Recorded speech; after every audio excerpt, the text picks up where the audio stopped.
चीजें धीरे धीरे समझ में आएंगी। दूसरा, सेना भी धीरे धीरे सीखोगे। अभी सिर्फ मोदी जी का ही भूत उतरा है, भक्तों का उतरना बाकी है। इतना जरूर कर दिया, आज किसी भी भाजपाई को आप कह दो तो वो तू तड़ाक पर उतर आता है।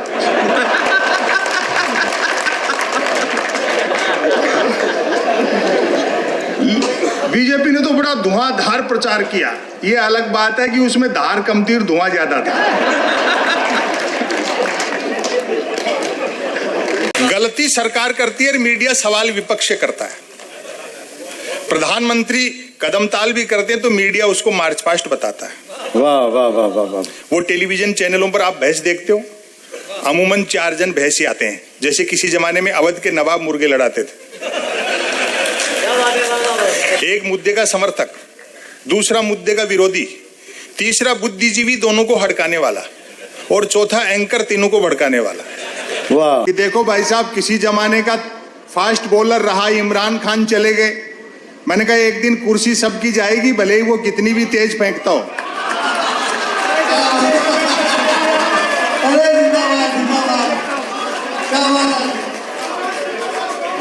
मैं तो अगर भूल से भी ये कह दूं मजाक में कि 2019 में मोदी जी विकास के दम पर दोबारा जीत के आए थे, तो भक्त लोग जूता निकालते हैं कि शर्म नहीं आती प्रधानमंत्री के बारे में झूठ फैलाते हुए।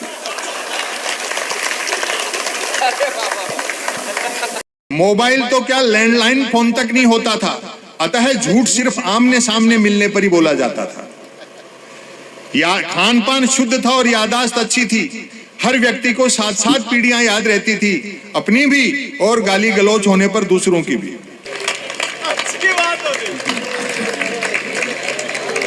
अगर लालची और झूठे लोग 6 लेन 8 लेन के एक्सप्रेस हाईवे पर चलेंगे तो वो हमारे किस काम के? आज ही डॉलर के सामने रुपया गिर गया, क्या करेंगे? देखो बेटा, पिला दे चाय जल्दी सी, और मेरी मत लाना 2014 से छोड़ रखी है मैंने। भाई महंगी पड़े तो और क्या करे आदमी, कोई नहीं। आज ही डॉलर के सामने रुपया गिर गया, क्या करेंगे? देखो बेटा, पिला दे चाय जल्दी सी, और मेरी मत लाना 2014 से छोड़ रखी है मैंने। भाई महंगी पड़े तो और क्या करे आदमी, कोई नहीं। आज ही डॉलर के सामने रुपया गिर गया, क्या करेंगे? देखो बेटा, पिला दे चाय जल्दी सी, और मेरी मत लाना 2014 से छोड़ रखी है मैंने। भाई महंगी पड़े तो और क्या करे आदमी, कोई नहीं। तो ऐसे दौर में हम, ऐसा नहीं कि हमने तरक्की नहीं की, लेकिन हमने कीमत ज्यादा दी। 6 लेन के एक्सप्रेस वे, ऐसे पुल, ऐसी तेज चलने वाली गाड़ियां, वैसे हवाई जहाज, ये समय के हिसाब से सुविधाएं हैं। ये सुविधाएं हर युग के हिसाब से बदलती रहती हैं, बनती रहती हैं, बिगड़ती रहती हैं। असली विकास क्या है कि समाज में भय, लालच, ईर्ष्या, अहंकार, झूठ और बेईमानी कितने घटे। अगर लालची और झूठे लोग 6 लेन 8 लेन के एक्सप्रेस हाईवे पर चलेंगे तो वो हमारे किस काम के? तब देखते हैं। बेटा, पिला दे चाय जल्दी सी, और मेरी मत लाना 2014 से छोड़ रखी है मैंने। सोशल मीडिया पे ये बच्चे लगे रहते हैं ना, उधर से कोई भी होमवर्क दे दिया, बच्चों ने ले लिया और लग रहे हैं आपस में टाइम खराब कर रहे हैं। वो होमवर्क देने के लिए ही छोड़े गए हैं, वो आपके लिए नहीं है, वो उनके लिए है सारा काम। कि अगर वो फुर्सत में आ गए तो वो पूछ लेंगे नौकरी का क्या हुआ, बेरोजगारी क्यों है, पेट्रोल इतना महंगा कैसे हो गया। वो उनको एंगेज रखने के लिए सारा काम कर रहे हैं, वो फिर आपको एंगेज रखते हैं। होमवर्क मतलब, जैसे मैं नहीं लेता हूँ। मुझे कई लोग कहते हैं कि साहब आपको भी कभी इस तरह की धमकी और ये सब, मगर मुझे कुछ नहीं मिलती। सोशल मीडिया का इस्तेमाल करता नहीं, आमने सामने में दिक्कत नहीं है, बैठ करके सब सुनते ही हैं, ऐसा कोई समस्या नहीं है। और मेरी इमेज ऐसी बना दी जैसे मैं मोदी जी का विरोधी हूँ, जबकि हम तो 2014 के पहले उन पर भी खूब सटायर करते थे।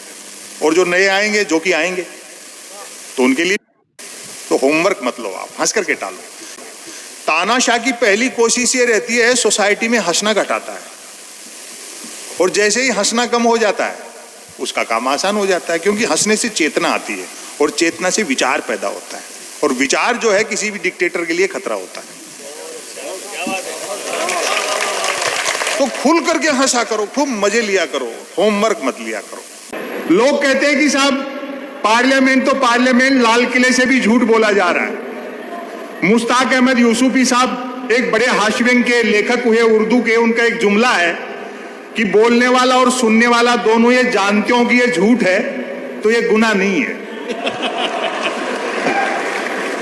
जब सब लोग जान ही रहे हैं, नरेंद्र मोदी जी ने 46 रैलियां की, और कपड़े सिर्फ 46 बार ही बदले।